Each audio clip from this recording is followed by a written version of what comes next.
Bonjour et bienvenue. Je suis Jérémy et aujourd'hui je vous emmène à la découverte de la région d'Aizu dans la préfecture de Fukushima à 2h30 au nord de Tokyo. Nous allons partir ensemble à la découverte de cette vallée riche en histoire et en paysages insoupçonnés. Alors laissez-moi vous emmener dans ces contrées.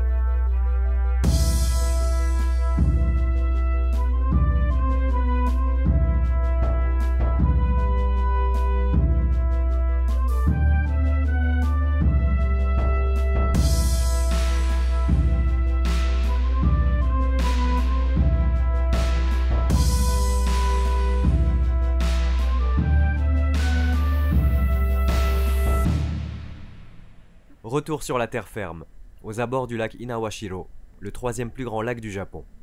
En plus de sa prestance naturelle, c'est un lieu important de l'histoire que je vais maintenant raconter. Pour cela, résumons brièvement la situation politique du Japon avant les années 1860.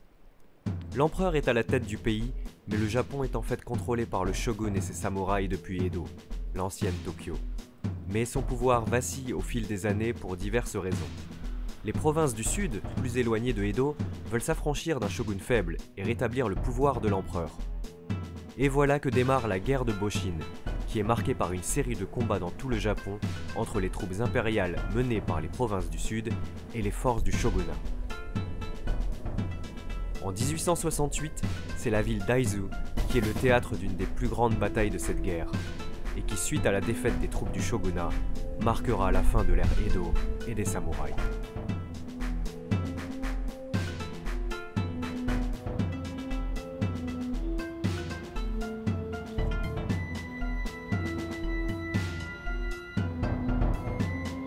Un corps armé aura particulièrement marqué cette bataille d'Aizu et l'histoire du Japon, celui des Byakutai, la brigade des tigres blancs.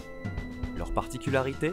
Ces apprentis samouraïs étaient encore tous adolescents en 1868 lorsque les combats ont débuté à Aizu. Lors des combats autour du lac Inawashiro, le clan d'Aizu est en très mauvaise posture et une partie des Byakutai décide alors de se réfugier à l'écart du champ de bataille. Ils empruntent un chemin partant du lac, suivent un cours d'eau et entrent dans une cave qui débouche sur le proche mont Imoriyama. Épuisés par les combats et leur fuite, ils se postent en hauteur sur le mont Imoriyama et voient le château d'Aizu prendre feu, assiégé par les troupes impériales. Interprétant cela comme le signe de la défaite du clan d'Aizu, affaiblis physiquement et psychologiquement, tous les jeunes adolescents du groupe décident de se faire seppuku, c'est-à-dire de se donner la mort avec leur sabre, selon la méthode apprise à l'école des samouraïs. Pour appuyer la tragédie, il s'avère que le château n'était pas en flammes à ce moment-là, mais seulement les bâtiments alentours. Sur les 20 adolescents, un ne réussit pas son coup et reste en vie. Il se fait secourir par un habitant, et c'est lui qui racontera cette histoire au monde entier.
Voilà le château Tsurugajo, place centrale de la bataille d'Aizu qui fit rage. Le siège du château par les forces de l'Empire dure plus d'1 mois avant la capitulation du clan d'Aizu, resté fidèle au shogun.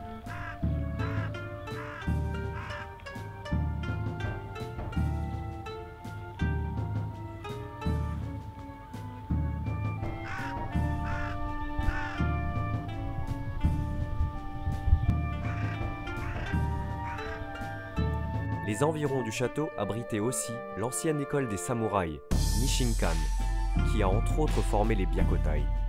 On peut la visiter et découvrir les principes enseignés aux jeunes samouraïs à l'époque.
Was destined to be demolished with Tsurugajo Castle.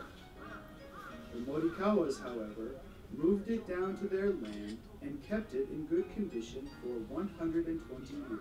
And Mushakoji, this is the foundation of today.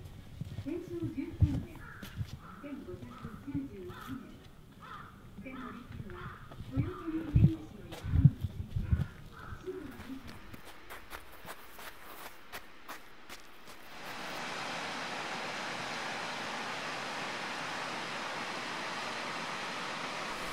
Après avoir parcouru différents lieux de la préfecture pour leur histoire et leur paysage, nous prenons maintenant un repos bien mérité.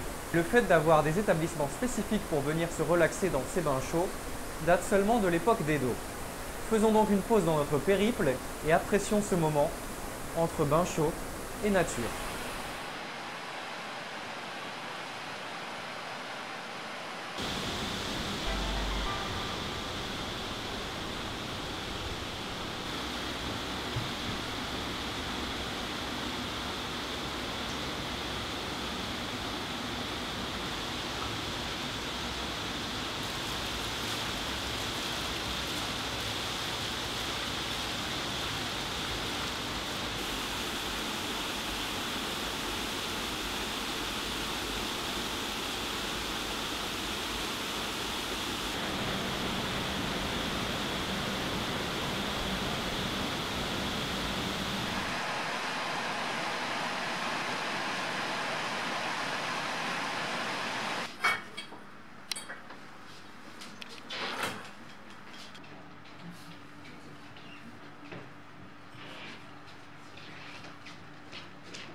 盛り合わせは真ん中に会津名物のおまんじゅうの天ぷらが入ってます。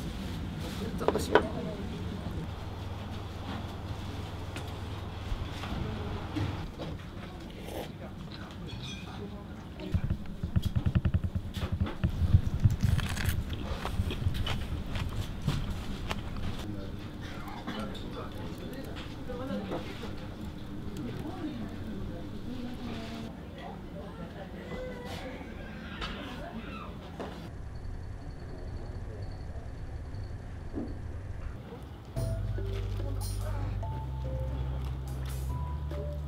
Époque d'Edo.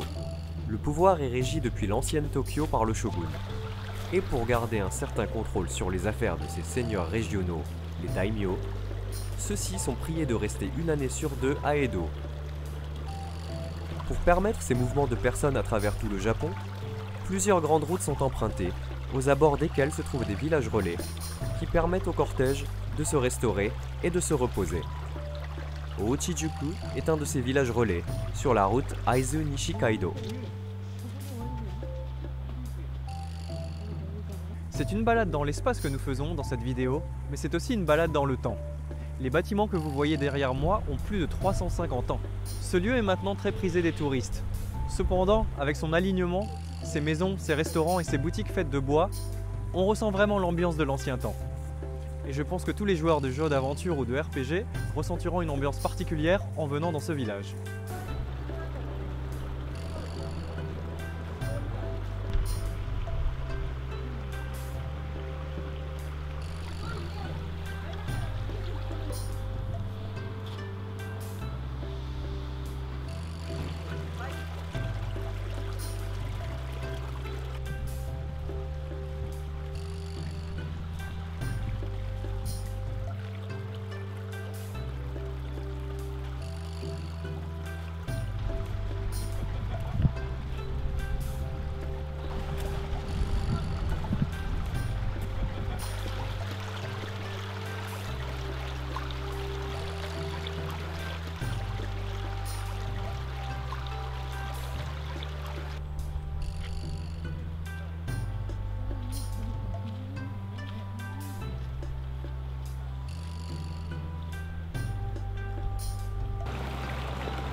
L'aventure est à tous les niveaux à Aizu.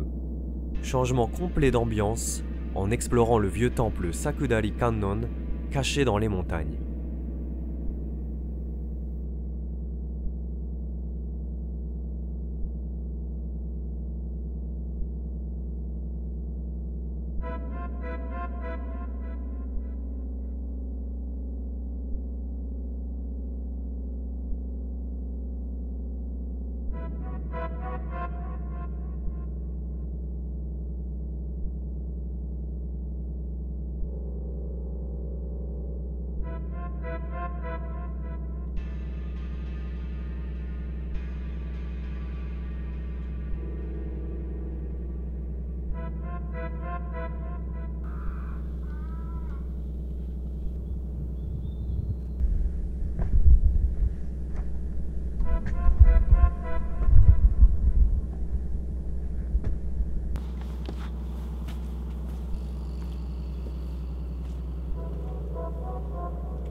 À Aizu se mêlent riche histoire et délicieux paysages.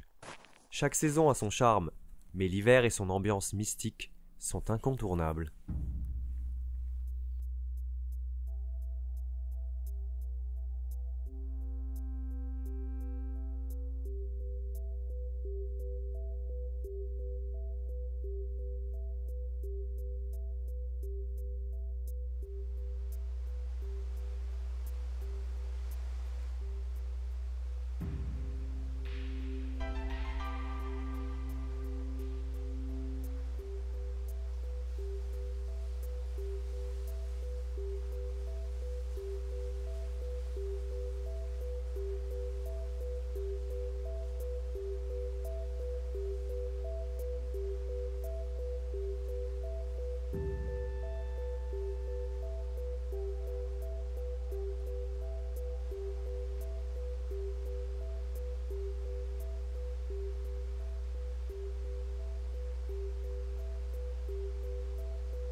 En 1888, une éruption volcanique du proche mont Bandai a fait retomber beaucoup de débris qui ont agi comme un barrage au niveau de la rivière, ce qui a formé ce lac Ibara que vous voyez derrière moi. Plus de 500 personnes sont décédées lors de cette éruption qui a enseveli le village d'Ibara. On peut encore retrouver les ruines du village au fond du lac.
Nous avons parcouru la vallée d'Aizu à travers son histoire, ses paysages et ses chemins.